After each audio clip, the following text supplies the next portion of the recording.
네, 안녕하세요. 요번에 좀 늦었죠. 선생님이 책 지금 하나 만드는 게 있어가지고, 내신 대비 기간 때문에 책 만드느라 조금 영상 업로드가 늦고 있습니다.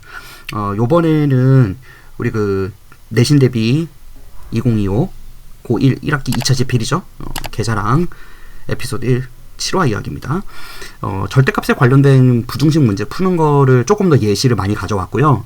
지난 시간에 이어서 2차 부등식이 여러 가지 형태로 주어졌을 때 어떻게 접근하는 것이 좋겠느냐에 대한 해석법을 좀 다뤄보도록 하겠습니다. 오늘부터는 영상의 사이즈가 좀 이제 넓어질 거거든요. 학생들의 요청 때문에 태블릿으로 보는 학생들이 많아가지고 세로 모드로 하지 말아달라고 얘기가 있어서 좀 바꿔봤습니다. 자, 지금 여기다 선생님이 세 가지 예시를 갖고 왔는데요. 다음번에 조금 더 복잡한 형태의 예시도 가져오긴 할 건데, 오늘 대표적으로 이제 2차 부등식이 절대값이 전체에 들어가는 케이스, 그 다음에 1차식에만 들어가는 케이스, 그리고 1차식에 들어가는데 인수분해가 안 되는 케이스, 이렇게 세 개 한번 살펴볼 겁니다. 자, 이제 각각마다 결국에 원리는 하나로 통일이 돼요. 결국엔 얘가 x축하고의 교점이 어떻게 되는지, 그리고 그것에 따라서 그래프가 어떻게 그려지는지를 해석을 해야 되는 거잖아. 그래서 그거의 조건에 맞춰서 해석만 잘 할 수 있으면 문제를 푸는 데는 지장은 없습니다. 다만 여러분들이 절대값이 붙으면 막 대수적으로 해석을 막 해야 되고 하니까 복잡한 거잖아요. 근데 다행인 점이라면 2차 함수는 그래도 우리가 그래프를 그리는 법을 배웁니다. 그래서 여기는 적용할 수 있다는 거, 어도비 스킬이 아니에요. 그런 거 이해하면서 보면 되겠습니다. 자, 일단 이 문제 지금 접근을 제대로 하기 위해서는 절대값이 전체에 주어져 있는 케이스를 한번 생각해 볼게요. 절대값이 전체적으로 주어져 있다는 얘기는 2차 함수를 우리가 그릴 때 결국에 2차 함수는 얘가 x축을 기준으로 걸칠 것이냐 걸치지 않을 것이냐가 가장 큰 문제가 되죠. 뭔 얘기냐, 2차 함수가 이렇게 그냥 y축 위에 걸쳐져 버리게 되면 이건 어떻게 된 상황이죠? 얘는 애초에 절대값을 여기 주변에다가 붙인다 한들 x축을 기준으로 음의 값이 존재하지 않는 상황이잖아.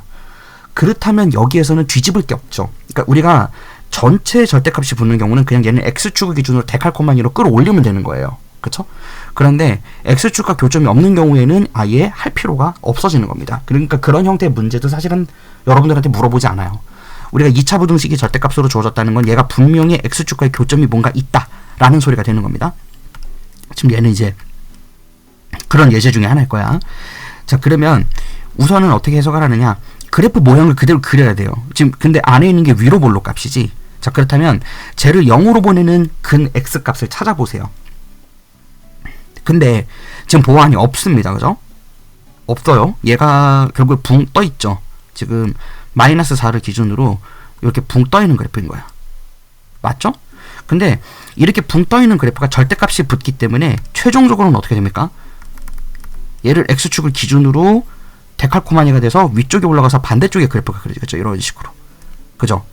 여러분들이 여기서 어려워하는 것 중에 하나가 뭐냐면 얘를 대수적으로 다시 그래프의 식을 찾는 거를 어려워해요.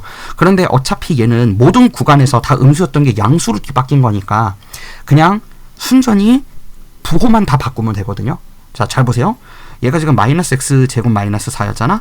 그렇다면 이 위에 있는 거는 아래로 볼록이니까 그래프의 기울기가 바뀌는 건 아니죠. 절대값은 그래프의 모양을 바꾸는 것이 아니라 뒤집기만 하는 거니까 x 제곱일 거고, 꼭지점에 잡혀도 마이너스 4를 0에 대해서 대칭 이동시켜가지고 플러스 4가 될 거라는 거죠. 얘가 특정 a 값보다 작은 위치를 찾으라고 한 거예요.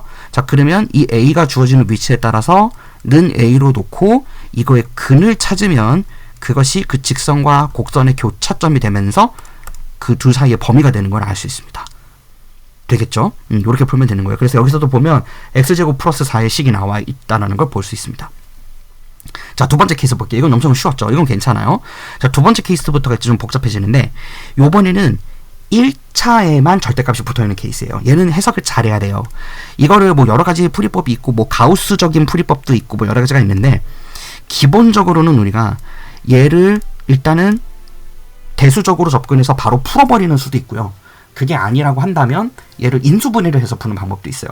근데 지금 절대값이 변수에만 붙는 인수분해가 가능한 케이스를 지금 보고 있는데, 얘를 인수분해를 할 겁니다. 어떻게 하느냐 하면 절대값 x를 기준으로 인수분해를 할 거야. 그래서 x제곱 플러스 2배의 절대값 x 플러스 1인데 절대값이 없었다면 얘는 그냥 x 플러스 1의 완전 제곱이죠. 그게 맞는 거죠. 그런데 그런 상황에서 여기다가 양쪽에다가 절대값만 붙여주면 되는 거 아닐까요? 그쵸? 절대값만 붙으면 결국 그게 전개돼서 나갈 때 이거를 전개했다고 했을 때 절대값의 x에다가 제곱이 붙은 건 어차피 실수 경계 영역에서만 사용하는 함수의 특성상 모든 수의 제곱은 다 0보다 크거나 같으니까 절대값과 같은 역할을 합니다. 그래서 절대값 x의 제곱이라고 하든 x제곱의 절대값이라고 하든 그 결과는 같다. 그래서 절대값을 쓸 이유가 없다. 이렇게 되는 거예요. 그래서 여기는 절대값이 원래는 있었으나 빼버린 거지. 그렇게 해석이 되는 겁니다. 절대값 x 플러스 1인 건데 이걸 이제 어떻게 해석을 해야 되냐면 이제는 해석계를 가지고 와야 돼요. 그냥 안 보이니까. 얘가 마이너스 1,0을 기준으로 지금 이어져 있는 그래프인 거죠. 그쵸? 그런데 마이너스 1,0을 기준으로 이 x가 0보다 클 때는 어떻게 되죠? 얘 지금 0을 기준으로 해야 되는 거지. 자, 꼭지점의 좌표는 지금 얼핏 보기에는 마이너스 1에 있습니다. 왜? 이 전체만 보면 그렇죠. 근데 얘는 그것만 봐야 되는 게 아니라 y축도 봐야 돼요. 왜? x가 0일 때가 y축이니까. 맞죠? x가 0일 때가 y축이기 때문에 이 0을 기준으로 행동 패턴이 달라질 거예요. 그죠? 그래서 이걸 뭐 쌤이 흔히 말해서 수업 시간은 엉덩이 그래프 이렇게 얘기를 하는데 이걸 엉덩이라고 비교하는 학생도 있더라고. 모양이 귀엽게 생겼다고. 자, x가 0이면 0의 음수 경계 영역에서는 얘가 마이너스 x 플러스 1의 제곱이 돼야 되죠. 그러면은 마이너스 x 플러스 1이니까 그때는 x가 0보다 작은 경계 영역에선 지금 함수의 그래프가 꼭지점의 좌표가 x가 마이너스 1이 아니라 1에 있는 상황인 거지. 맞죠? 그러니까 이렇게 데칼코마니가 되는 걸 알 수 있어요. 그러니까 얘가 x가 양수냐 음수냐에 따라서 데칼코마니로 앞뒤로 바뀌어서 축의 방정식의 위치가 뒤집어지는 걸 알 수 있어요. 그런데 쌤 0보다 작은 영역에서만 존재해야 되는 거 아니에요? 맞아요. 자, 이제 그걸 어떻게 적용이 되냐면 일단 얘가 만나는 점을 찾아야 되는데 이렇게 1차에다가 절대값이 붙은 경우에는 항상 상수항을 먼저 찾습니다. 왜냐면 x에다가 0을 다 때려 넣었을 때 이 전체적인 식이 y축에서 어느 지점에 만나는지를 찾으면 이 2차 함수는 양의 값이든 음의 값이든 상수항에 절대값이 붙지 않았다면 상수항에 있는 y축과의 두 함수의 교점은 같을 거예요. 그걸 말하는 거야. 얘가 0,1에서 만난다는 얘기예요. 두 함수가. 즉 마이너스 x 플러스 1의 제곱과 플러스 x 플러스 1의 제곱이 0,1에서 만난다고요. 그리고 그래프는 어떻게 그려지는 게 맞냐면 일단 0보다 작은 영역에서는 마이너스 x제곱 플러스 1이니까 당연히 처음에 여러분들이 그래프를 그릴 때는 지금 1,0을 기준으로 함수를 이렇게 그릴 거 아니에요. 그죠? 그래프를 대충 이렇게 그려볼게요. 요렇게가 원래 그래프지. 그지? 이게 원래 그래프인 건데 x가 0보다 작은 영역에서만 인정이 되는 거죠. 그래서 그래프가 어떻게 되겠어요? 이 빨간 부분만 남습니다.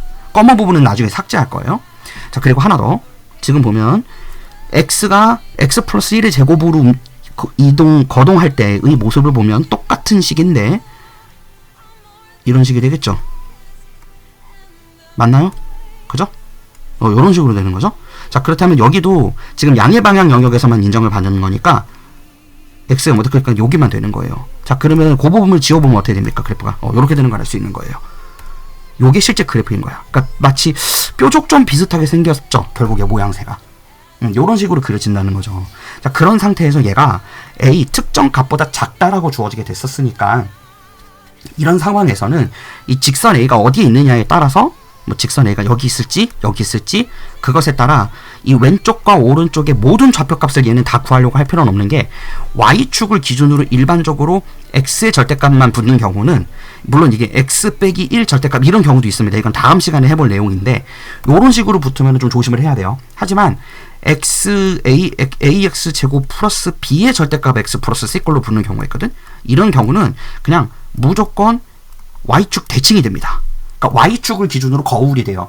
그렇다면 한쪽에 직선 y는 a라고 하는 이 한쪽의 값을 교점을 x축의 좌표로 구하면 반대축에 있는 것도 y축과의 대칭에 의해서 부호만 뒤집어지는 결과가 되겠죠. 그렇게 구하면 된다는 거예요. 그래서 한쪽만 놓고 결국에는 마이너스 x 플러스 1의 제곱이 a랑 같은 게 언제니 x값을 구하면은 양값, 음값 그렇게 해서 범위를 구할 수 있다 이거예요. 이해되시겠죠? 자, 그런데 마지막 케이스 이거는 이제 아까하고 상황은 비슷한데요. 이제 문제는 뭐냐면 인수분해가 안 됩니다. 이런 경우에는 좀 답답하게 되는데 인수분해가 안 되니까 얘는 대수적으로 해석을 하려면 당연히 얘 자체를 하나의 케이스와 두 번째 케이스로 나눠가지고 연립방 정식을 세워야 돼요. 근데 연립 부등식이 되겠죠, 여기서는. 그래서 x가 0보다 클 때라고 했을 때는 x제곱 플러스 x 플러스 1로 형태로 움직이지만 x가 0보다 작을 때는 x제곱 마이너스 x 플러스 1 형태로 움직인다는 걸 알 수 있게 돼요. 자, 그러면 그래프만 이거 간단하게 그려줄게요. 이거는 좀 어려운 문제라서 여러분들이 이해하기가 좀 어렵습니다. 그리고 이제 뒤에 가면 최종장에서는 거리곱을 활용한 부등식 문제 해결법도 가르쳐 줄 건데요. 그 거리곱 문제에서도 이런 형태가 등장할 수 있기 때문에 조금 긴장을 해야 돼요. 근데 얘가 지금 결국에 인수분해가 안 되죠. 근데 딱 하나 우리가 알고 있는 건 요 상수항 1의 값이 동일하다는 거예요. 그래서 얘도 그래프를 그리게 되면 0,1을 기준으로 만나기는 할 건데 그 그래프의 개형이 어떻게 되냐는 거죠. 아까 하고는 다르게 x제곱 플러스 x 플러스 1이다 보니까 인수분해가 안 돼서 반의 제곱으로 꼭지점의 좌표를 찾거나 아니면 얘의 인수분해를 못하니까 근의 공식을 써야 돼요. 그거는 어떻게 판단하는 거냐면 만일 x축과 만난다.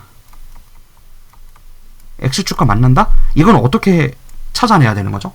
x축과 만난다는 거는 x축과에 교점이 있다는 얘기인 거겠지. 그죠? 교점이 있다라는 거는 당연히 얘를 는 0으로 놓고 방정식을 세웠을 때 판별식 t가 0보다 크거나 같아야 되는 거죠. 적어도 한 점에서 접했든지 아니면 만나는 점이 있어야 되니까 그것부터 먼저 파악하고 근의 공식 덤벼드는 겁니다. 다짜고짜 근의 공식 덤벼들지 마세요. 왜냐하면 쌤이 여러 번 얘기하지만 2차 방정식에서 판별식이 서로 다른 두 실근이 존재할 수 있는 명백한 근거가 되는 것이 이 최고차항의 개수와 상수항의 개수가 부호가 반대면 된다 그랬죠. 근데 사실은 애초에 이 그래프를 그릴 때도 여기가 이게 마이너스 1이나 마이너스 2 이런 데서 만났다 그러는데 아래로 볼록이라면 당연히 x축 지나갈 수밖에 없어요. 이런 식으로.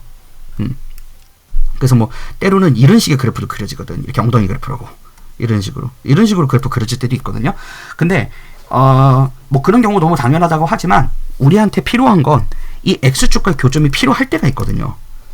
그런 것도 해야 되고 혼합되는 함수에서의 거리곱 문제도 풀 수 있습니다. 이제 그런 형태들을 우리가 접해봐야 되는 건데 인수분해가 안 되는 경우에는 어쨌든 얘가 x축과 만나는지 안 만나는지부터 먼저 확인을 하시고 x축과 만나지 않는 경우에는 굳이 근의 공식을 쓸 필요는 없어요. 다만 주어진 조건에 따라서 이 a 값이나 어떤 다른 직선 또는 평행선 얘네들이 어떠한 특성을 가지느냐에 따라서 그걸 방정식화 해가지고 두 직선과 포물선이 만나는 교점을 찾기 위해서 근의 공식을 써야 될 때도 있을 수 있다. 그러니까 긴장을 하시라 그 얘기입니다. 근데 문제를 마지막에 최종장에서 진짜 준킬러로 줄 때는 여러분들한테 뭐 근의 조건을 줄 거예요. 아니면 근의 분리를 줄 거예요. 이제 이런 형태로 들어갈 수 있는 겁니다. 앞으로 이제 요 계산항 영상이 한 6개에서 7개 정도 더 남아있는 것 같아요. 지금 우리가 반절 온 거고요. 특히 이 부등식 관련 2차 부등식 단원에서의 계산항이 좀 내용이 많습니다. 지금 벌써 요 단원으로만 두 번째 시간이죠. 근데 지금 근의 분리도 우리가 아직 안 했고요. 거리곱 특화된 문제 푸는 것도 아직 안 했고요. 그리고 절대값 조금 더 복잡한 케이스 문제도 아직 풀지 않았습니다. 그 세 가지가 커버가 돼야 이제 순열과 조합으로 넘어갈 수 있게 되는데 아마 일단은 순열과 조합을 먼저 넘어가고 중간중간에 이제 약간 번외 개념으로 해가지고 이제 심화 개념이 올라올 수 있다라는 점 참고해 주시고요. 어쨌건 간에 5월이 끝나기 전에는 최대한 행렬까지 계산항 완주하는 걸로 그렇게 한번 목표로 달려보겠습니다. 여러분들이 이제 7월이 들어가게 되면 시험이 6월이 들어가게 되면 시험이 딱 4주 남거든요. 4주, 뭐 3주 반 학교마다 좀 다르긴 하지만 어쨌든 간에 최선을 다해 주시고 날씨가 더워지고 있죠. 건강관리 잘 하시고 다음 시간에 또 뵙도록 하겠습니다. 안녕.